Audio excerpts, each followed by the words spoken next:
As redes rotas teñen estes días en Burela máis mans que nunca. Iso si, mans aprendices, porque estas mulleres están a formarse no oficio de redeira cunha experta na materia grazas a un curso financiado pola Deputación. Aprenderon un poquinho de palangre, un poquinho a facer anzuelos, entrou en malle, que é facer volanto, miños e facer malla.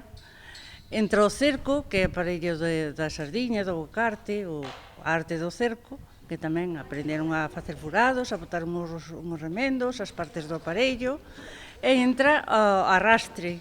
María Jesús leva décadas entre cordas e paños de rede. Ela é unha das 7 redeiras que traballan no Porto Mariñá, un dos máis importantes de Galicia. É necesario crear canteira. Que non temos relevo generacional, entonces o que queríamos un pouquiño era animar a xente a que é un oficio moi bonito, que é un oficio tradicional. Para facer fronte á acumulación de traballo e que en ocasións acaba facturándose fora da provincia de Lugo, especialmente tanto para pesca de cerco como de arrastre. Isto tens que ir cosendo, empezar nun 3 e seguindo por os 2. E nesta tens que empezar nun 3, pero podes coller o 2 lateral, o 3 lateral, o sea, tens que empezar nun 3 e baixar por o 3. Non é tan...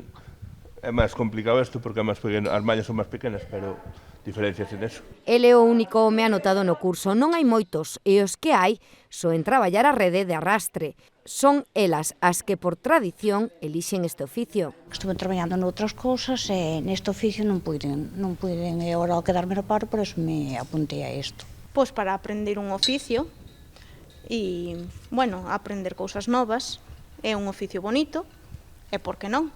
A clase de hoxe é a penúltima tras 2 meses de aprendizaxe que constou dun total de 330 horas, unha formación que o Goberno provincial lles ofrece de xeito gratuito. Eu non teño medios nin posibilidade de financiar eso.